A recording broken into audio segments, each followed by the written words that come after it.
memang betul Palestina sedang dijajah oleh orang-orang Yahudi. Semoga Allah memenangkan mereka. Sebagaimana dulu Indonesia terjajah oleh Jepang. Tapi kaum muslimin di Indonesia pada saat itu hidup. Mereka bertransaksi, mereka makan, mereka sekolah. Tapi ada penjajah dan mereka berusaha melawan. Begitulah keadaan saudara-saudara kita di sana. Dan mereka tetap makan, mereka berumah tangga, mereka berdagang, mereka bersekolah, lagi dijajah. Kita sebagai umat Islam harus menyadari bahwasanya mereka saudara kita. Nah, kita harus tentu menolongnya dengan doa, dengan harta, juga dengan jiwa kita. Dari sisi lain, selain memang dasarnya di sana muslimin sedang tertindas dan mereka punya dua alasan yang sangat mutlak kenapa mereka harus mempertahankan diri mereka di sana, dan juga kenapa kita harus membantu mereka. Pertama, karena Islam, mereka muslim. Tidak mungkin orang Islam membiarkan saudaranya sakit. Nabi SAW mengatakan orang muslim sedikit luka maka akan membuat seluruh tubuh itu demam. Wajar kita membiarkan saudara kita di sana dan kita tidak bisa menerima penjajahan itu. Alasan yang kedua, karena memang asli penduduk Palestina yang sedang dijajah sekarang, mereka orang asli penduduk suku Finiki dan suku Kan'an. Ini dua suku Arab yang asalnya ada memang di Palestina, penduduk asli. Jadi selain mereka muslim mempertahankan karena agama mereka dicoreng, maka mereka juga penduduk asli. Orang-orang Yahudi yang datang itu tiba di Palestina pertama kali pada saat memang Musa alaihissalam keluar dari Mesir selama dari Fir'aun masuk ke Palestina. Itu pertama kali orang Yahudi menginjakan kakinya di Palestina. Jadi sebelumnya sudah ada dua suku asli turunan Arab yang dulunya beragama Kristen pada saat suku Romawi atau pemaksaan Romawi berkuasa. Setelah datang Umar bin Khattab di tahun 14 Hijriah menguasai Palestina, maka pada saat itulah umat Islam menguasai wilayah itu dan seluruh masyarakat yang masuk Islam kecuali sebagian kecil yang tetap beragama Nasrani. Jadi ada alasan secara agama kenapa kita harus membela mereka, kenapa kita harus mengetahui beritanya, baik secara penduduk juga secara hubungannya dengan hukum syar'i, hubungan dengan masalah Masjid Aqsa. Masjid Aqsa ini saudaraku, selain penduduknya memang muslim yang harus kita bela, punya fadilah yang banyak dilupai oleh kaum muslimin. Yang pertama adalah Masjid Aqsa, masjid yang pertama dan masjid kedua yang dibangun setelah Masjid Haram Mekah. Disebutkan dalam riwayat Sahih riwayat Bukhari bahwasanya Abi Dzar bertanya kepada Nabi SAW, ya Rasulullah, masjid manakah yang paling pertama dibangun di muka bumi? Kata Nabi SAW, Masjid Haram Mekah. Kemudian Abi Dzar bertanya, apa lagi ya Rasulullah, masjid yang mana lagi setelah itu? Kata beliau SAW adalah Masjid Aqsa, dan Aqsa ini artinya jauh. Disebutkan dalam surah Isra, Allah berfirman di ayat pertama, A'udzubillahi minasyaitonirrajim, Subhanalladzi asra bi 'abdihi lailan minal masjidil haram ilal masjidil aqsa alladzi barakna hawlahu. Maha suci Allah yang telah memperjalankan hambanya Muhammad SAW dari Masjid Haram Mekah ke Masjid Aqsa, masjid yang sangat jauh. Karena pada saat itu jaraknya antara Masjid Haram dan Masjid Aqsa kalau menunggangi kuda tercepat sebulan. Jadi sangat jauh yang telah kami berkahi di sekitarnya. Baik, yang kita ingin titik beratkan di sini teman-teman sekalian, Abi Dzar berkata, karena Nabi SAW Masjid Aqsa masjid yang kedua. Kata Abi Dzar, berapa tahun antara keduanya? Kata Nabi SAW 40 tahun. Artinya dia masjid yang kedua. Hadis yang kedua menyebutkan dalam fadilah Masjid Aqsa adalah hadis yang masyhur yang sahih, di mana Nabi SAW juga riwayat Bukhari bersabda, tidak boleh orang mengunjungi masjid secara khusus kecuali 3 masjid: Masjid Haram Mekah, masjid ini di Madinah, Masjid Nabi SAW, dan juga Masjid Aqsa. Jadi masuk di dalamnya Masjid Aqsa ini. Juga dalam hadis berhubungan dengan masalah itikaf, kata Nabi SAW, itikaf yang paling afdal ada di 3 masjid. Di masjidku ini, di Masjid Mekah yang ada Ka'bah, dan Masjid Ilya atau Masjid Aqsa. Fadilah yang lain adalah hadis Nabi SAW yang berbunyi, Abi Dzar berkata, kami telah berselisih, kami sedang berdiskusi di antara sahabat-sahabat Nabi di masjid Nabi SAW di Madinah, lalu kami berkata satu sama yang lain, mana yang lebih afdal ya, sholat di masjid ini atau sholat di Masjid Aqsa? Maka udah mau lalu berkata, sholat di masjid aku mah market betray lagi nah tanggung nih sabut penting ada bala kali lipat dibandingkan tempat lain. ada nanti rakit ge wilayahnya sawat kena situ ay banyak kabunnya. Tapi ketahuilah sebaik sebaik-baik Masjid Aqsa. Mun ya sahabat kita lah market betray ini bukan karena bacang isuk haulan. Keadaan sekarang. Mari kita akan muter ulangnya nih. Jadi dua bijinya mah dua biji ya pulang. Itu nih ada nang dirakit nah jauh nih dua biji pun menjulingi bacang isuk pulang pagi dibawakan. Mun ya sahabat lah. Oke bro, ya. Kita. Kita Masjid Aqsa senilai dengan tali sendal, artinya sangat murah. Tali sepatu kalau kita beli sekarang anggap Rp10.000. Senilai itu pun tanah kita miliki di sana karena ingin melihat Baitul Maqdis, kata Nabi SAW, lebih baik daripada dunia dan seluruh isinya. Ini fadilah yang jarang orang dengar. Ya. Mestinya tahu kalau di sana tuh mempertahankan tanah seperti tali sendal saja sudah lebih daripada seluruh isinya. Ini sudah satu hal yang luar biasa.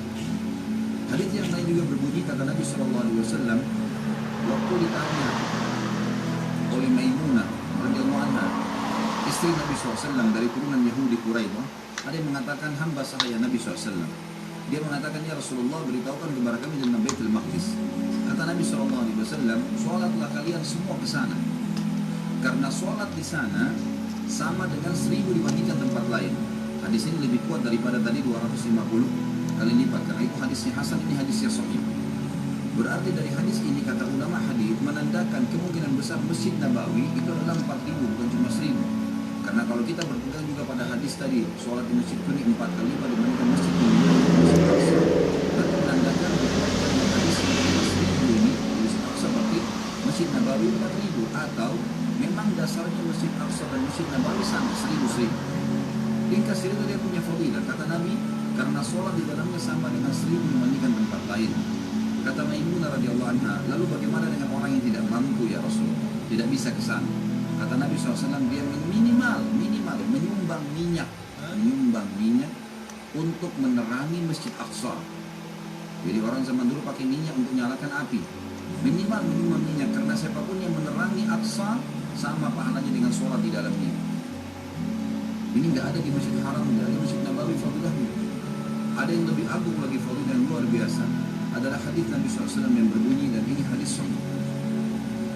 Kata Nabi SAW, pada saat Sulaiman alaihissalam selesai merenovasi Masjid Aqsa, karena yang bangun kakek kesekiannya Ibrahim alaihissalam, datang keturunannya yang keberapa, kemudian Sulaiman, namanya Sulaiman, Nabi Sulaiman alaihissalam, beliau membangun Masjid Aqsa, dan beliau berkata, kata Nabi SAW, setelah Sulaiman membangun Masjid Aqsa, beliau meminta 3 hal.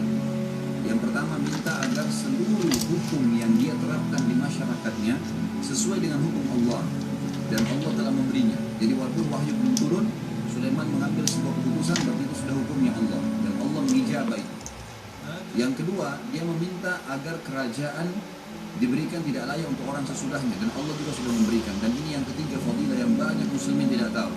Kata Nabi SAW, dan Sulaiman meminta kepada Allah agar tidak ada orang yang datang sholat di masjid ini Aqsa, dan ini tidak dimiliki oleh Masjid Haram Mekah, tidak dimiliki oleh Masjid Nabawi di Madinah.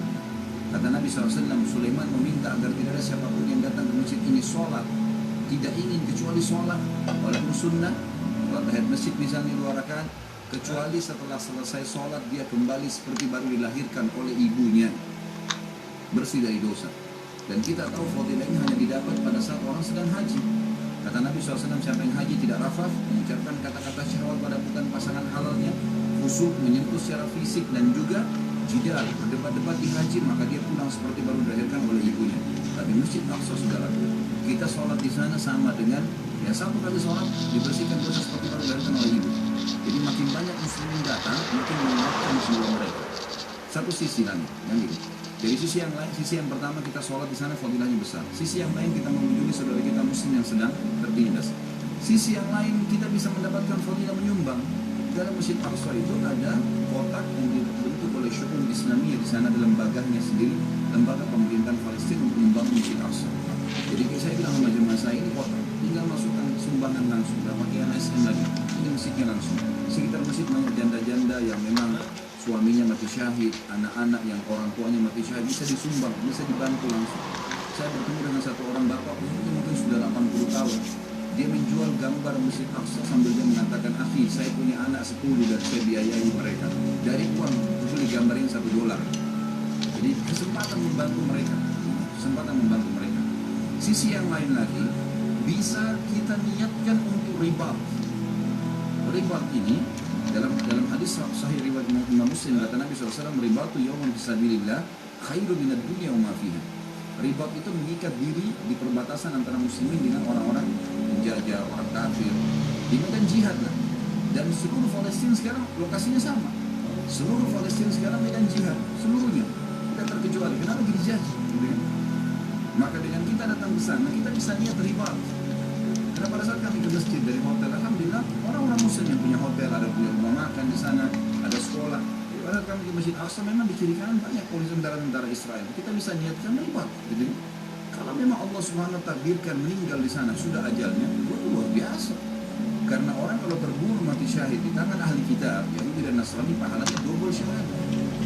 Dalam hadis sahih dikatakan, terbunuh dengan ahli kitab mendapatkan 2 pahala syahadat, double, beda dengan pahala itu. Jadi banyak sekali faktor. Yang saya ingin bagi teman-teman sekalian, kalau Allah berikan kemudahan umrah dan ada kemudahan rezeki di sana, masuk dan jangan ragu. Dengan izin Allah tidak ada apa-apa, tapi kita minimal sekali seumur hidup bisa pernah menginjakkan kaki di sana dan bisa melihat apa yang telah Nabi SAW perintahkan kepada kita. Secara histori, kita juga mendapatkan banyak sekali pelajaran di situ. Di antaranya adalah Nabi SAW ucapkan, nanti pada saat Dajjal terbunuh di tangan Isa, putra Maryam, maka seluruh pengikutnya dari Yahudi bersebar, menyebar di wilayah Palestina. Dan itu wilayah Palestina itu ada sekarang di antara Masjid Aqsa sama Gunung Zaitun, Bukit Zaitun, ada lembah. Sekarang oleh orang-orang Yahudi dijadikan kuburan. Mereka anggap itu lembah suci. Ternyata orang-orang Yahudi berkeyakinan di sini dan nanti di akhir zaman mereka akan dibantai. Mereka berkeyakinan begitu, dan sekarang mereka sudah kubur-kubur jenazahnya di situ. Subhanallah, orang-orang Muslim mendapatkan riwayat tentang masalah mereka akan menyebar di sekitar Baitul Maqdis nanti, kemudian dibunuh oleh kaum muslimin. Semua batu akan berbicara dan pohon ini Muslim, ini Yahudi, bunuh dia kecuali pohon garkat. Sampai saya suruh jemaah saya foto. Orang-orang Yahudi sekarang memenuhi wilayah Palestina, wilayah negara mereka terutama yang sudah mereka rebut bernamakan Israel, dengan pohon garkat. Ini pohon garkat yang Nabi sebutkan. Saya suruh foto jemaah saya, ini pohonnya. Pohonnya agak mungkin sekitar 1-1,5 meter tinggi, tapi dia melebar. Warnanya hijau dan berduri, gitu kan. Itu yang dikatakan pohon Yahudi. Depan mata orang Yahudi banyak menanam pohon itu, tidak ada buahnya. Ya, tidak bermanfaat pohon itu. Mereka kata di sini tidak ada manfaat yang bisa dimakan oleh manusia dari buah-buah atau sayuran. Memang dia cuma pohon karena dia tidak berbicara saja, dan orang yang tahu sekarang mereka tanam. Artinya luar biasa, fakta yang Nabi sampaikan benar. Gitu. Mereka sendiri menanam itu, dan itu depan mata kita melihatnya.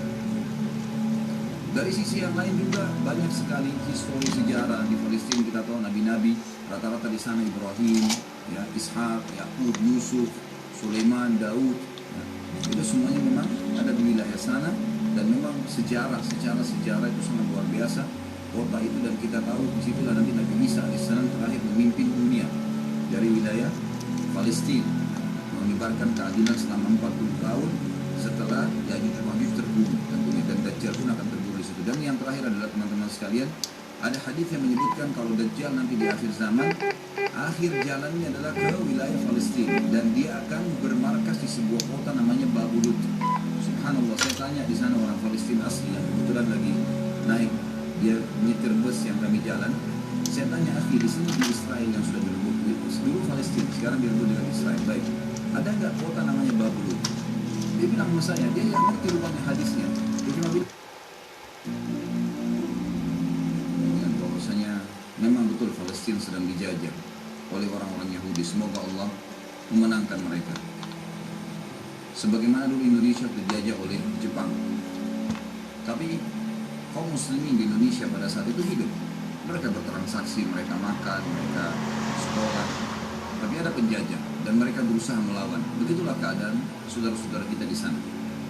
Dan mereka tetap makan, mereka berumah tangga, mereka berdagang, mereka bersekolah, namun lagi dijajah. Kita sebagai umat Islam harus menyadari bahwasanya mereka saudara kita. Nah, kita harus tentu menolongnya dengan doa, dengan harta dan juga dengan jiwa kita.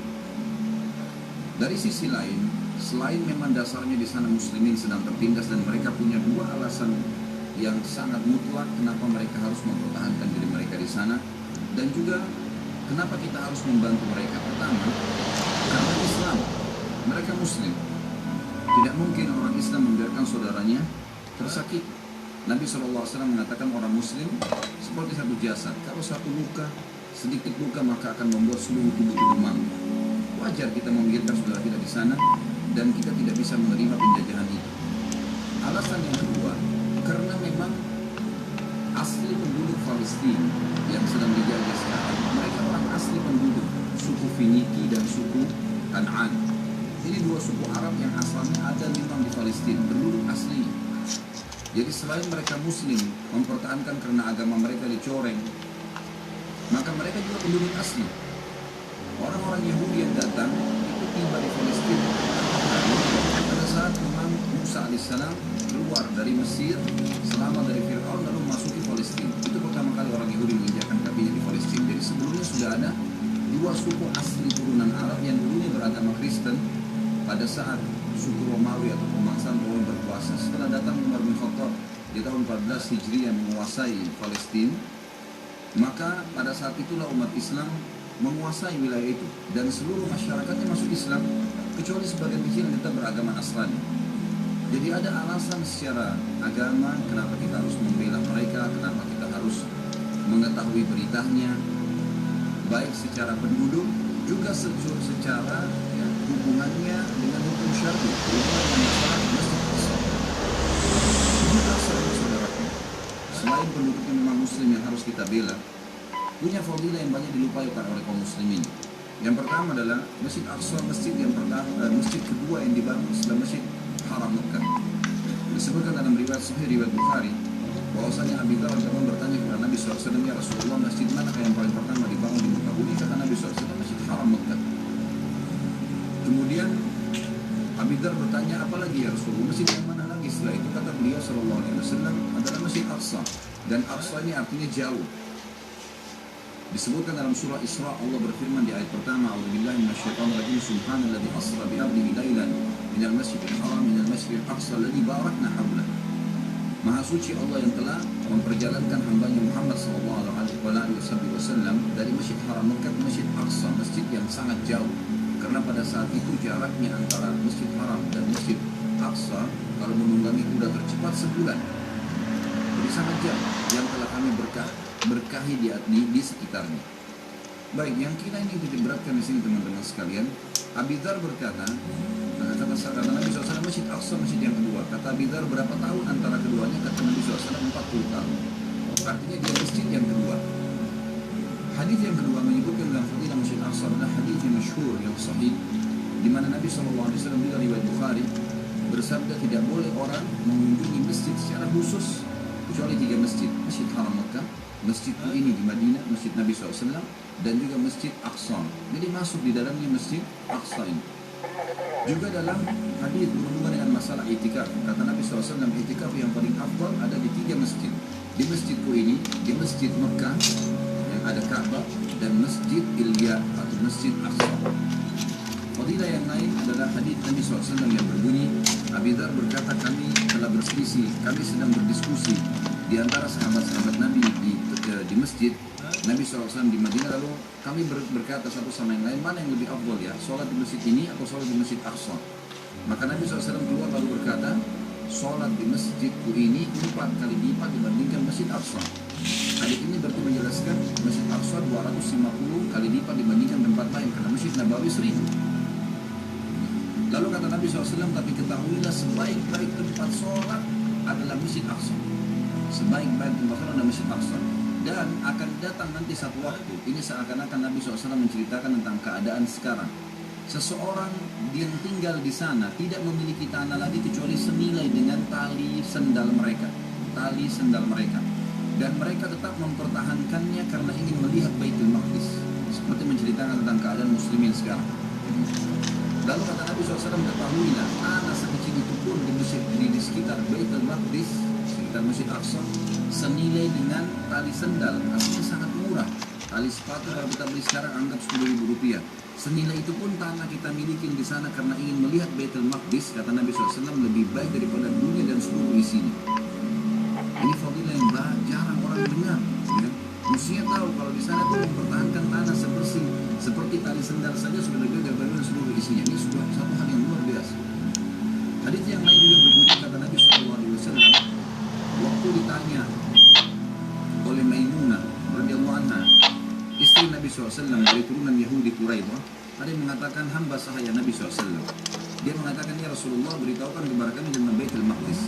Kata Nabi SAW, sholatlah kalian semua ke sana, karena sholat di sana sama dengan 1000 dibandingkan tempat lain.